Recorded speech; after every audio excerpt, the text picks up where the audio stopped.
John, are you there? I am because as the call began, the host said, "Hey, if anyone feels like they're running 1,000 miles per hour, why don't you slow down and take a deep breath?" And Yeah, along with 63 of my friends, I had my hand held high and I needed to take a deep breath. So I am very much here, Meredith. love that deep breath. I John, needed what do that you deep love breath. doing on Thanksgiving? I think I've shared this with some of the guys and ladies who've been around for a while, but when I was a little guy, my father used to come into our bedrooms banging a pan, which is a horrible way to get up at any age, in particular at age 4, 5, 6, 7, 8, and onward through life. And he would say, "You may go back to bed if you have nothing to be grateful for. But if you have anything to be grateful for, you're getting up and going to church."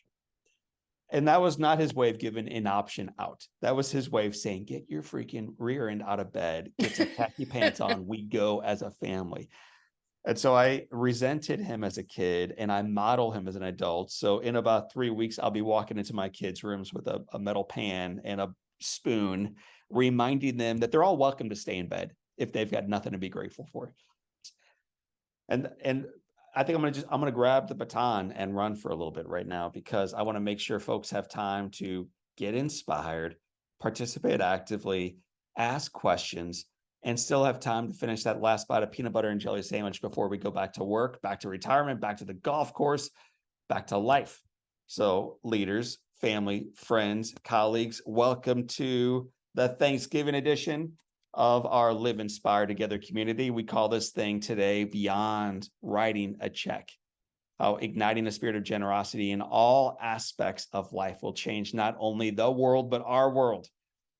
So get your mind and heart tethered to that idea of beyond writing a check. That seems to be perhaps the most common or at least the most frequent way we view generosity. But Meredith and our entire team want to challenge that perspective today. It's a part of it, but it's a part of it. It's not all of it.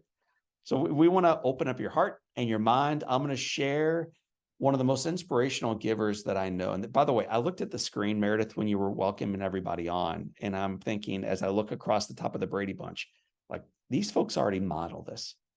So family, as I saw your beautiful faces and names, you're already living this out, but it's good to be reminded that it matters. So let's be reminded. Here we go. The guy to do the work with us today, his name is Bill Courtney, this big tough man from North Memphis.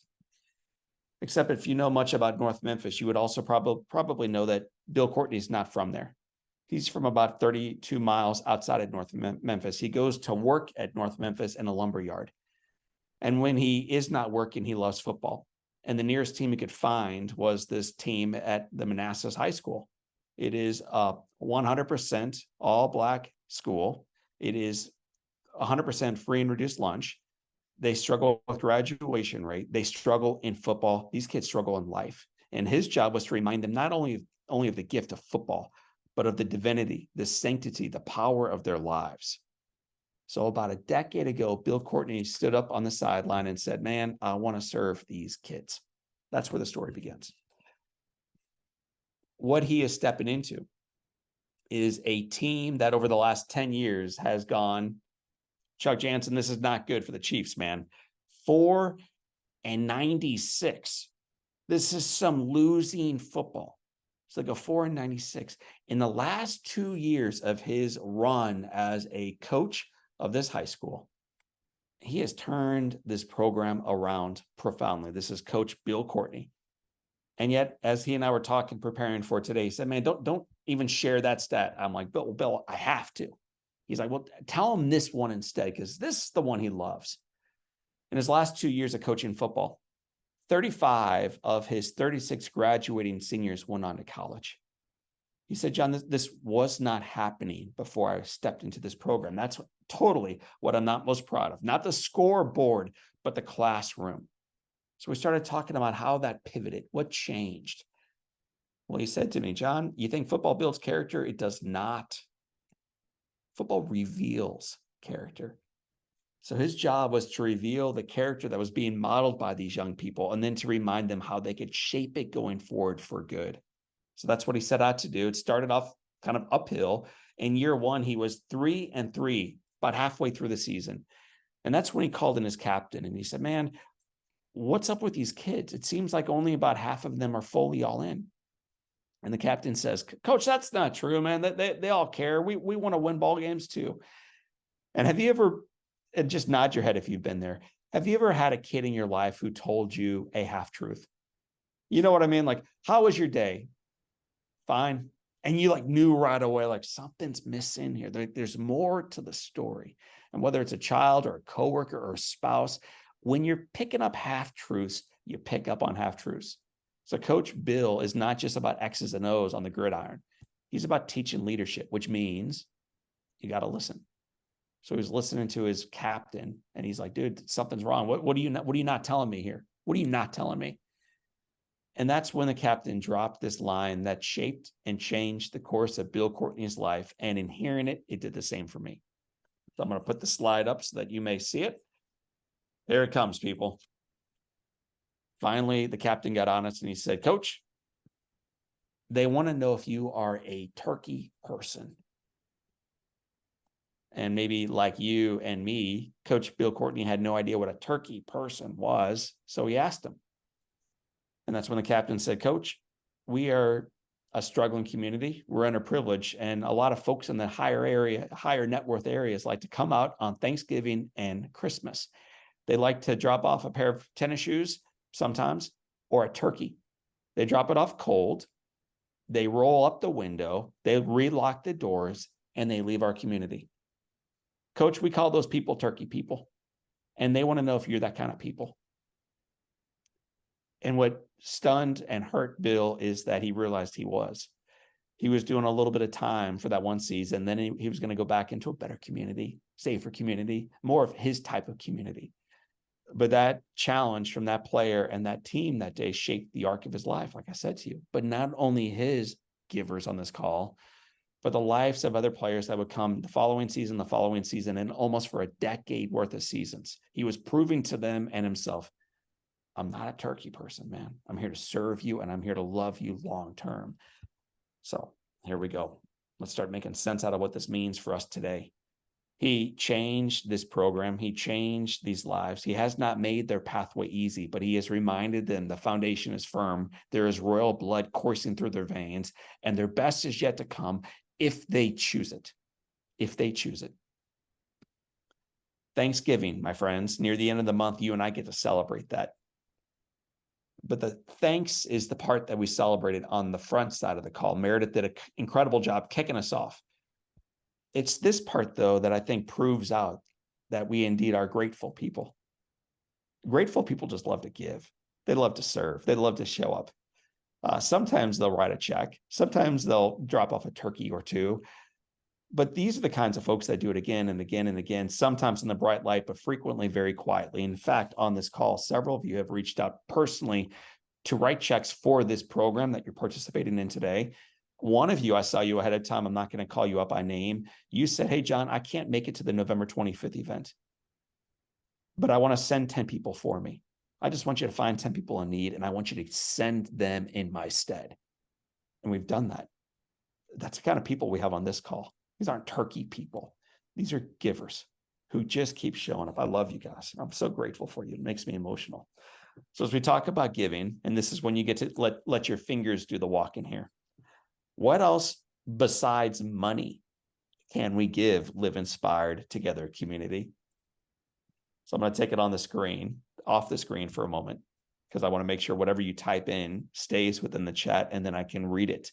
So in addition to money, because today's about beyond the check, in addition to money, what else can we give? And Meredith, I've been talking nonstop for 72 hours. I need a breather, and they're sick of hearing my voice. So will you kindly unmute yourself and read some of the things coming in from our friends? Absolutely. Of course, right out of the gate, we have one of the ones that probably occurred to everyone first, which is time. Time and talent. We saw that a few times. And then you start to get past that and think, okay, I've got encouragement to give. We got a couple of those. Katie Maurer and K2 both offered that. Love, hope, prayers, acts that show we care, intentional listening from Mike Potter. John, I know that's right in your wheelhouse. Intentional prayer, time and hugs and being in the moment, or being in the mud, rather, Tammy said, when tough times hit. Service, ourselves, empathy, energy, kindness, shared experience, sincere love. I mean, all of these things. Mercy, a listening ear, grace, laughter. John, they're coming so fast, I can hardly read them all. You know what's so cool? We do these calls around here a bunch at Live Inspired. Several corporate partners will bring us in. Some have smaller groups than this. Others are almost 10 times the size. No one comments and shares and participates more actively than this family. And I just love, I love that. I love that you not only are here to like receive, like fire us up, O'Leary, Meredith, get us all lit for the day, but that you want to participate. And that synergy of you and me doing life together, like that's where the good stuff is. So you're modeling this right now. Let's talk about what it looks like in action, because some of the words that you were typing in and that Meredith were sharing, you nailed.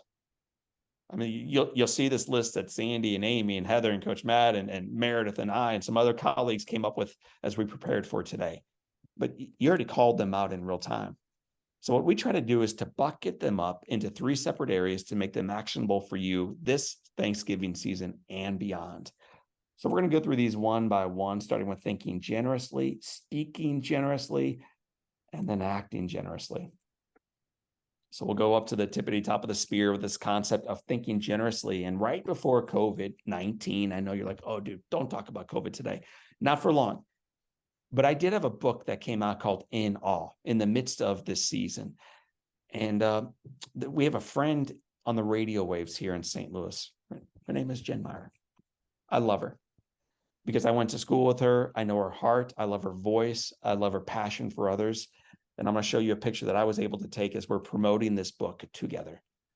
So Jen brought me on and we talked about In Awe and we talked about what it was all for. And as much as I love Jen, there's someone who knows her and loves her far better than even I do because they truly know each other as friends. So I'm going to step out of the equation on this one and invite back in our friend Meredith. So Meredith, how do you know Jen and why do you think she thinks generously?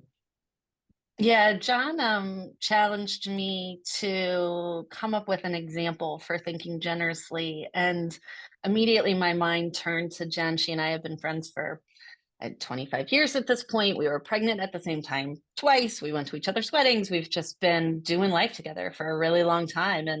And 7 years ago, she was diagnosed with stage 3 breast cancer, which has progressed steadily since then and aggressively, I'd say, in the last few months. And through that entire time, if any of you on this call have ever loved or supported anyone through a diagnosis or experienced such a diagnosis yourself, you know that from out of the woodwork comes advice, solicited and unsolicited. It comes opinion, it comes comments. And every time Jen was met with, especially true for her because she was on the radio, and so she did have a bit of a public following, for whatever that means here in St. Louis. And so whether it was I have a supplement, or my sister's girlfriend's neighbor had exactly your kind of cancer and did this exact kind of thing, or you should change this in your diet, or maybe you should do this, in a moment where I probably, or a lesser person, would have said, how could you? Do you think? Why would you even say that? I've tried all these things, like could have met those comments with resistance or with anger. Jen was so and is so receptive and compassionate because she knows, she's generous with her thinking, and she knows they come from a well-intentioned place, even if the delivery is imperfect. And even if in the moment it might make her cringe, or it might, have her talking with us later on our group chat, like, yeah, another person suggested that maybe if I gave up eggs, that my cancer would go away. And she just has always been so gracious because she knows that she's loved, and she knows that when you are loved, people are quick to offer themselves and their ideas and their opinions. And I just think it's such a beautiful way to model generosity of thought. And I try to be more like her all the time. So friends, as we think about the story you just heard about Jen and Meredith, and thinking graciously, thinking generously, thinking gracefully, thinking is where it begins. And then we begin moving. And there's several ways that we can move. One was with our body. One was with their actions, right? Keep physically moving. But I wanted to play off what Meredith was just talking about there with her friend Jen with speaking generously. So let's talk about speaking generously. And by the way, Shannon, I see your prayers for Jen. Jen is such a good woman. And if you knew her and her heart and her husband, who Roger and Sue, I see you both up there. Like the only person who deals with the diagnosis to the degree of the person dealing with the diagnosis is the one who loves them. It's the only person that has any idea whatsoever what that person's going through. So yeah, Jen's got cancer. So does Ryan.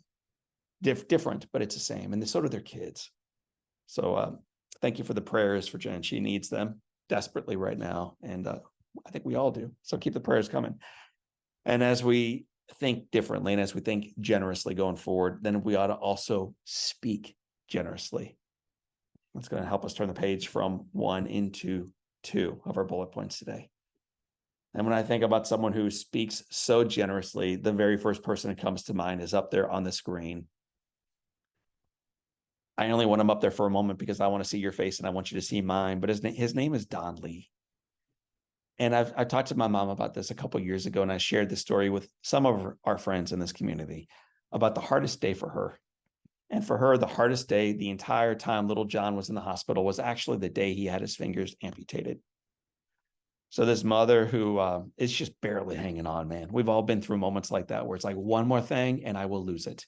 Well, she's been there for about a month, and then they take his fingers and it breaks her.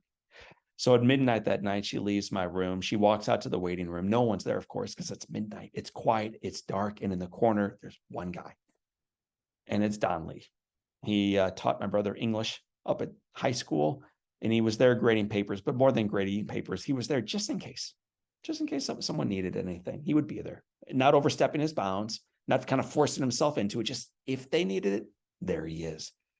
And Don was there that day. Mom came over. They hugged, they cried, they prayed. And I asked my mom later on, what was it about what he said during your 2-hour visit? What was it about what he said? And she kind of laughed. This is now 36 years later. And she said, John, I don't think Don said a thing. He just sat there and he listened. We're talking this month about generosity, more than cutting a check.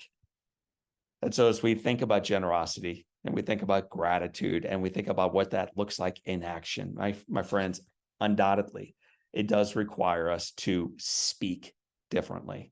Sometimes with the way we use our words and the tone with which we use them and the adjectives, maybe we use them, but oftentimes it's the decision to not use them at all, to be present, to listen, to reflect, and to shine the light brightly on the one next to you rather than on ourselves. I know of no one who does that better than Don Lee, and leads us, my friends, to the third and final way that you and I can give this season in addition to money. And it's to act generously. So with just a few minutes left before we open up the mics and allow us to ask any questions that may be on our minds or our hearts, this one's for you and me. I want Meredith, and I want John, and I want Roger, and I want Sue, and I want Joel, and I certainly want Bill and Trisha from St. Louis, and Rana and Kim Seal, my brother, and Sheila and Barbie and Jody and K2 and Michael. Oh, M2's in the house. CJ, Lisa, Fortenberry, Jen Lilly, and the other 52 or so that I haven't got into yet to answer this question. We've been inspired by Jen, by Bill Courtney, by Don Lee, by others who've already shared today on this call. But now I want you to type in, what's one way that you are going to be more intentional with your generosity this month? So take a deep breath. Think about what you've heard, what you feel, what you know, what you want to commit to doing. I'm going to play along too. These all get saved in the chat. I'd like you all to type it in.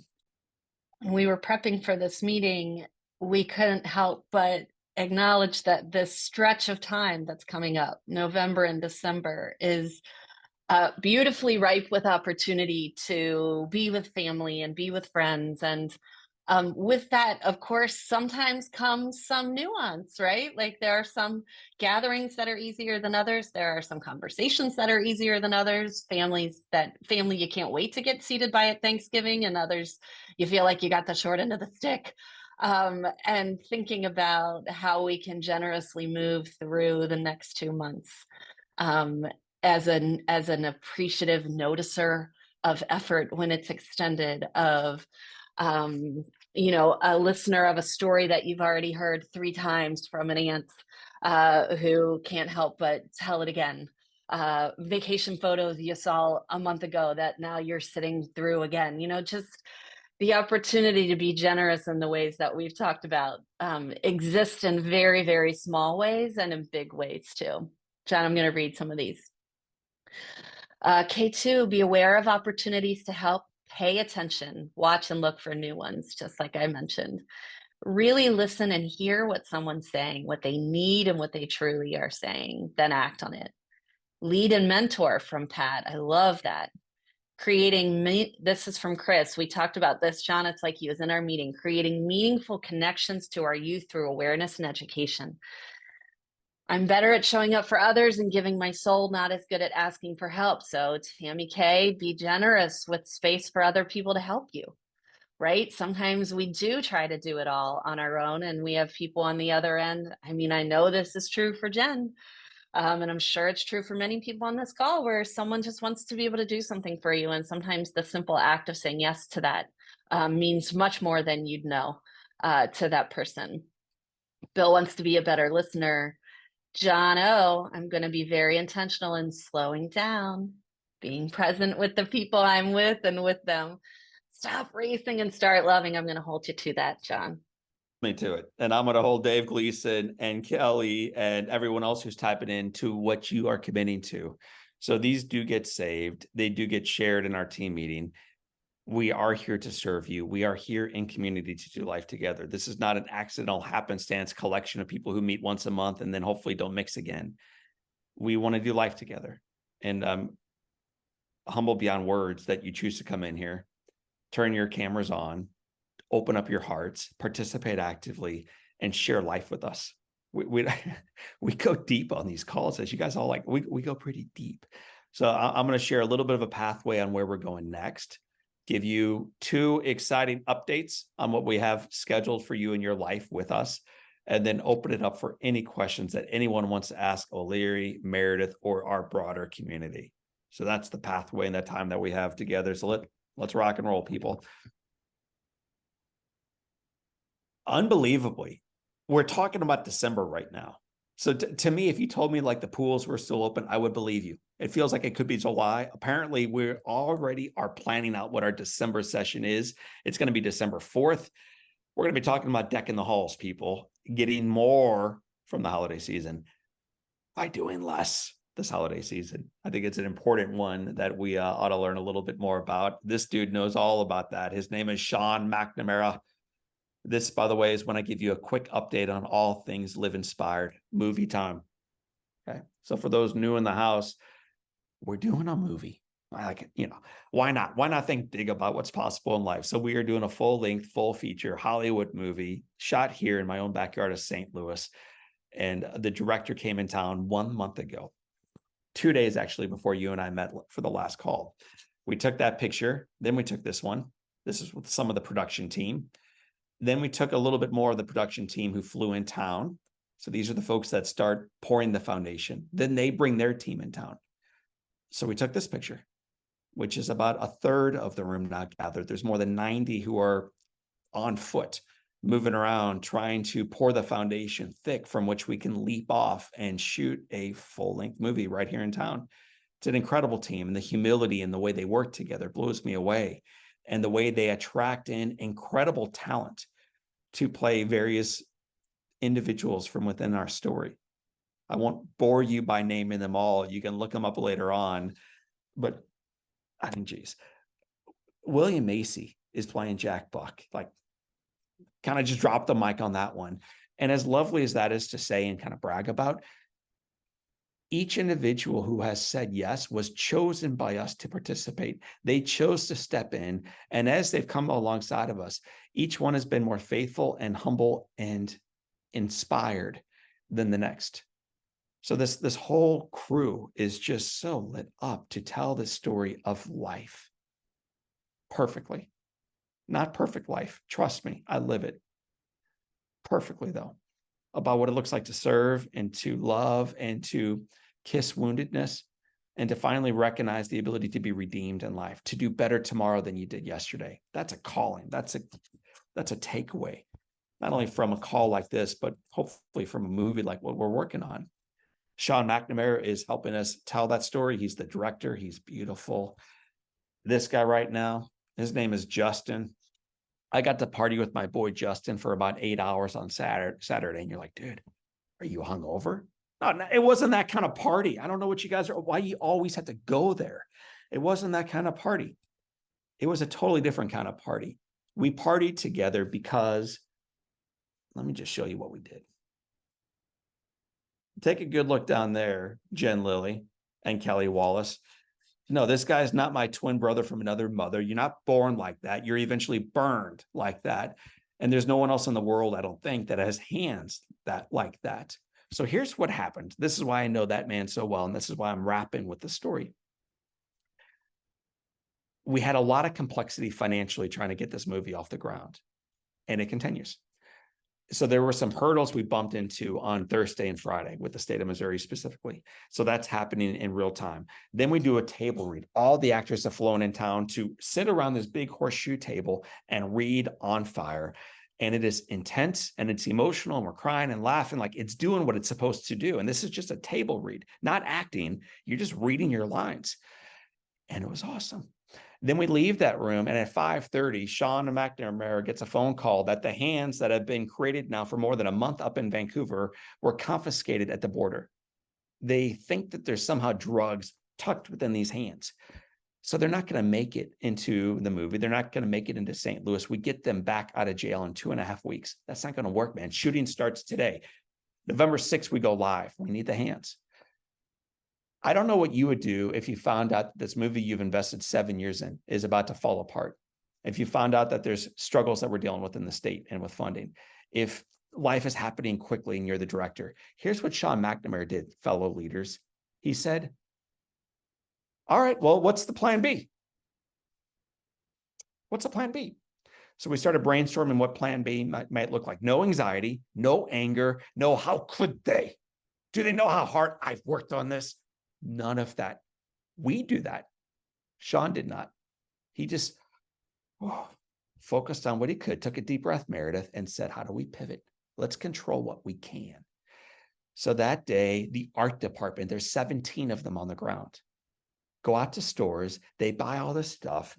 They bring in their friend, John O'Leary, the following day. We get to party with this man. He's a makeup artist. John and Beth wake up early. We drive out to this little makeup hut in St. Louis now.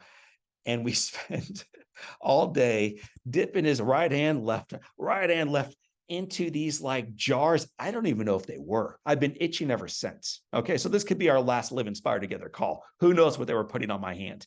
But we did this again and again and again, and they made cast, and they eventually found the right mixture that made it perfect for our beautiful actor that's portraying John.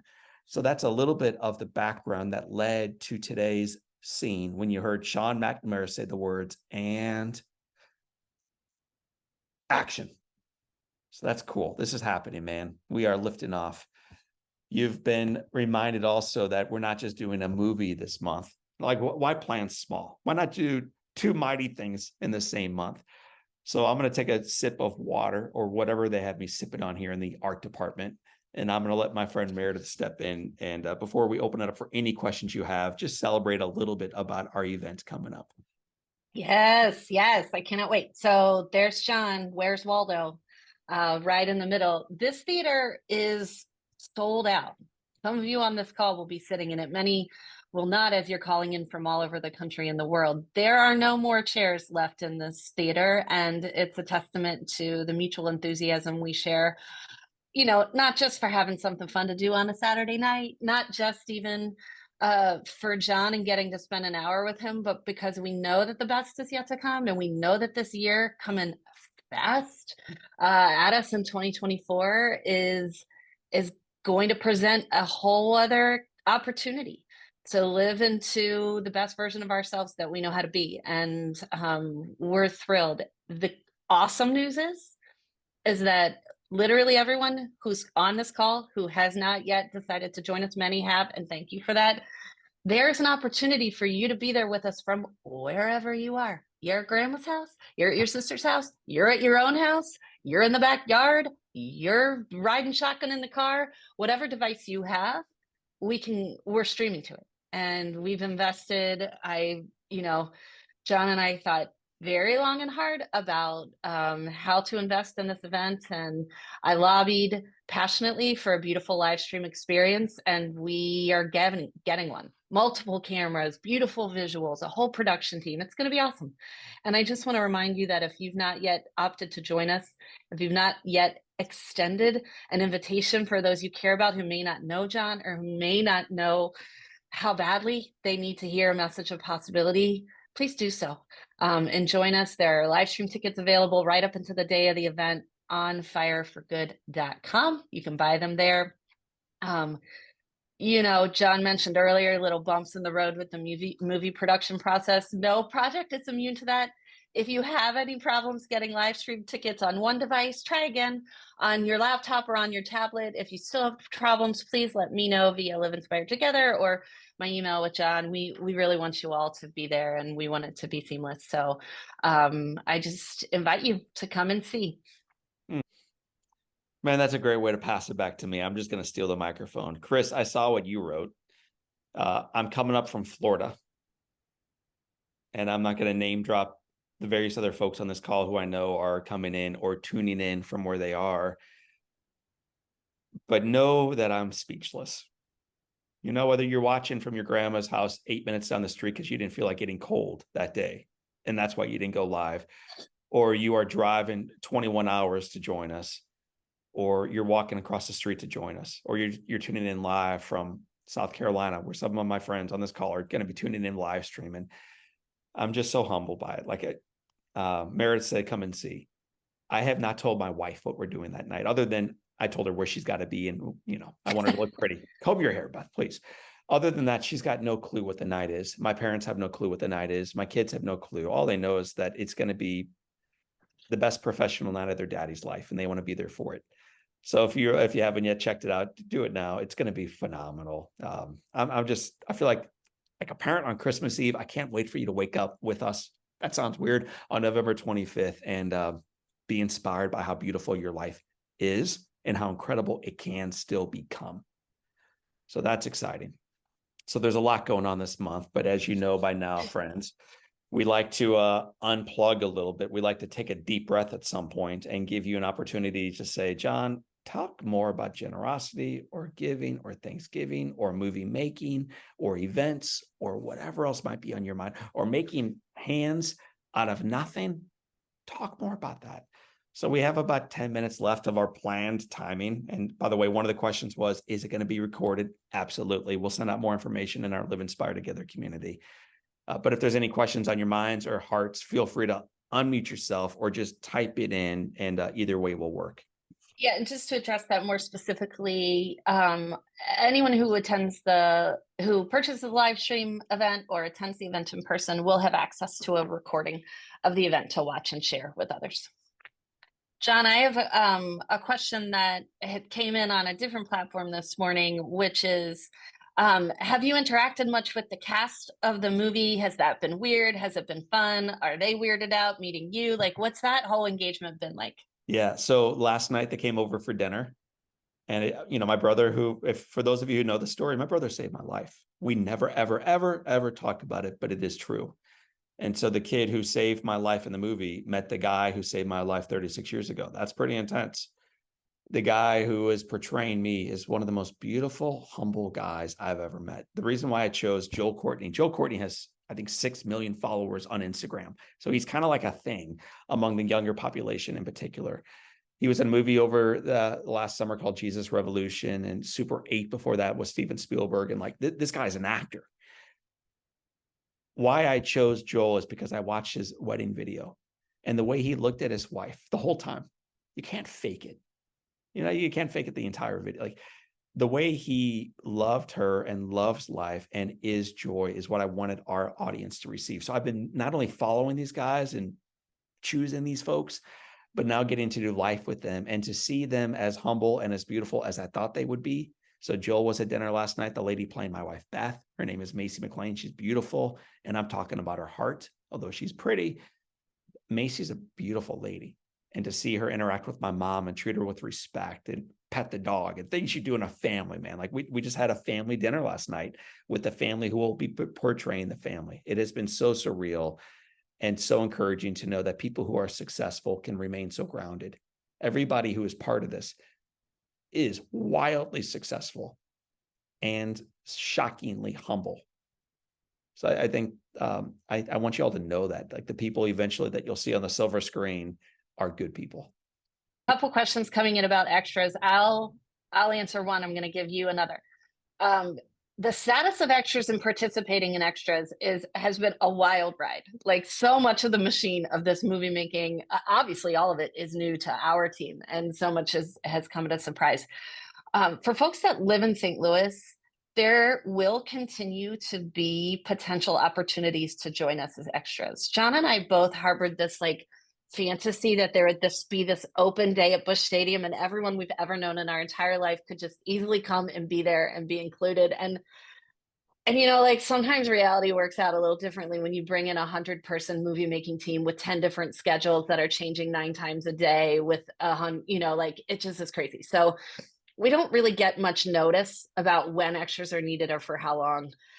And that makes it really hard, especially for people who are traveling, especially for people who have jobs, families, and other commitments. So we're doing our best to reach out to folks when we are aware of an opportunity. We do know that there are going to be a couple scenes. We don't know when they are going to happen that are going to need 20 or 30 extras on scene. And we look forward to reaching out and letting folks know there and kind of doing what we can. That's for sure.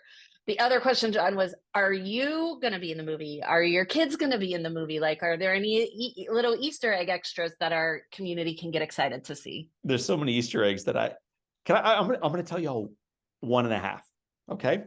So will O'Leary be in the movie? Yes, but I'm not going to tell you where.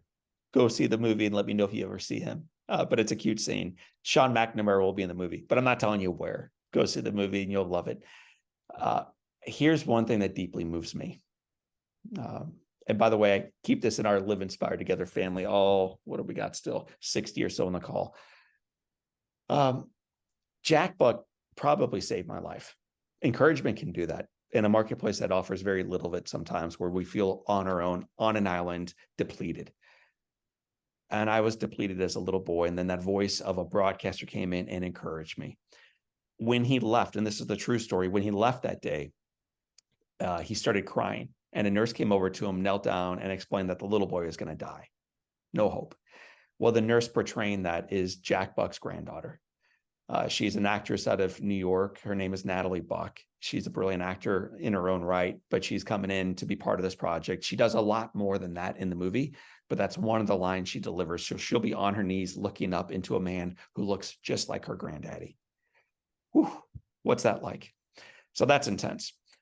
In addition to that, at the live read, there was a woman who plays Richer Woman. Not everybody has a name, apparently, in the movie. But Jack Buck learned about what happened to John on January 17th, 1987.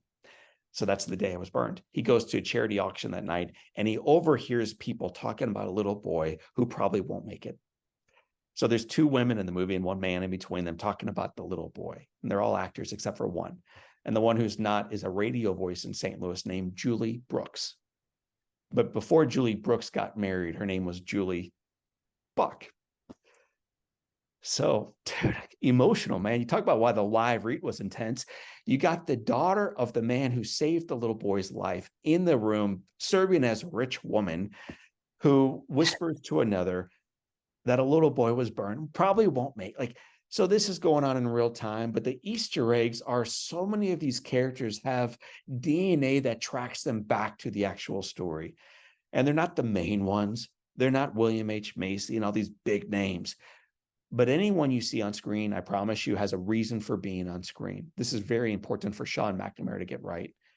So there's 2 Easter eggs. I'm not giving it any more. I got to keep you guys coming back for more. Otherwise, you'll be like, we heard the song and the dance. O'Leary bores us. And Chem Seal, yeah, there will be an On Fire Part 2. It celebrates the life and times of Meredith. So that ought to be a very interesting story. Get ready for it. Coming to theaters in 2097. Okay, John, it's 12:47. We've kept these folks. To any of the 57 people still here, we love you. We can't wait to see you again on November 25th, virtually or in person. Our second meeting in November. We usually only have one. This month we have two. And then again, first Monday of December, noon, for the last meeting of the year. Thanks all. Before you hang up, Vilmer, I saw your quote and everyone else's who are sending up the love and the prayers. You asked for ways to support, and that's what I'm asking my friends to do right now. Just prayer. I believe in the power of it. I think our lives are proof of the power of that. And this is way too big of a thing for us to get done. If you'd been on set today and you saw all these guys wearing black running around this little neighborhood, starting to it is unbelievably complicated, beyond my pay grade. And for us to do this well and right is hard. But ultimately, for us then to turn this into a full-length movie that can change the world is going to be very hard. That work begins now. And so I've been texting all the actors every day and calling them early in the morning. Wake up call for all of us is at 4 a.m. So I've just been trying to love on them with some encouragement and prayers. And I welcome yours as we build this thing out together. So Live Inspired Together community for this time. And until December 4th, my name is John O'Leary, and today is our day. What a gift. Live inspired. See you next month.